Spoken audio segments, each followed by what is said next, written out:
Hi, it's another fantastic day in Coto de Caza, Orange County, California. This is the end of June, not a cloud in the sky, absolutely gorgeous. And down here is our little weed we have growing in zone 10B. This fellow here is called a Lotus corniculatus, a common birdsfoot trefoil, Birdsfoot Deervetch. Some people call him a bacon and eggs because he's got kind of yellow and brown flowers. Looks like bacon and eggs. Gets its genus from the Greek lotus. That's the name applied to the taste of a jujube fruit. Gets his species corniculatus, and that means horned. Refers probably to the little horned leaflets right down here. Described as a low-growing, creeping, sprawling, perennial herbaceous plant. Grows like a weed, similar to clovers. Gets like 2 to 8 inches high. These guys are about, I don't know, 8 inches high probably. And sometimes he likes to climb or be supported by other plants. You find him growing all over the world. Likes to grow in grasslands, roadsides, disturbed areas, opened areas. Just like a weed. He's super resistant to grazing and stepping on, so he'll just bounce right back. He's invasive out in North America and down in Australia. So in folklore, this plant has a dark reputation for revenge, and little school children would pick off the leaves and the flowers, help protect them from mean and evil teachers. And the leaves, look at the leaves down here. Well, they come in, here we go. Get a leaf right here. Get this one. See these leaves right there?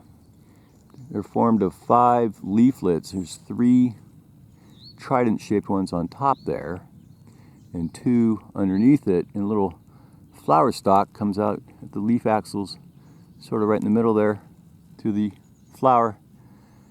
And they're toothless and mostly not hairy.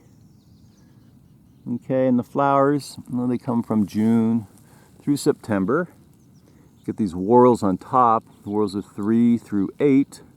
This guy has 4 on him, and they end up at the top of this naked stem. Comes out of leaf axils to the flowers, and on the flowers there, we've got 3 petals.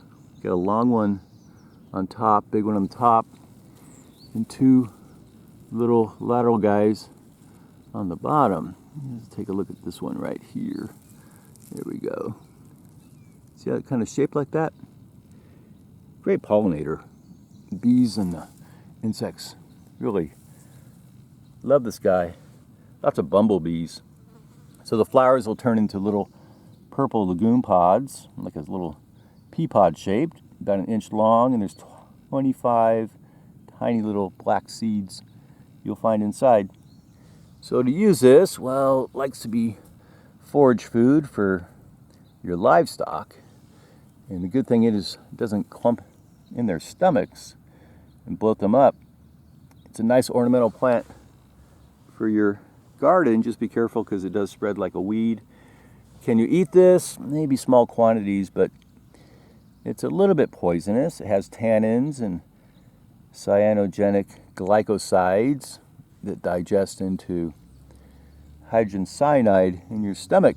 So you got to be a little bit careful there. You can make a little diluted infusions to help with anxiety, insomnia, exhaustion, antispasmodic, cardiotonic, a little sedative. You could use it to treat skin inflammation. Well, there you go. It's our pretty little weed we have growing out here in our little Coto de Caza park. It's called a Lotus corniculatus. These beautiful little flowers here all through summer. How about that? Anyway, thanks for watching.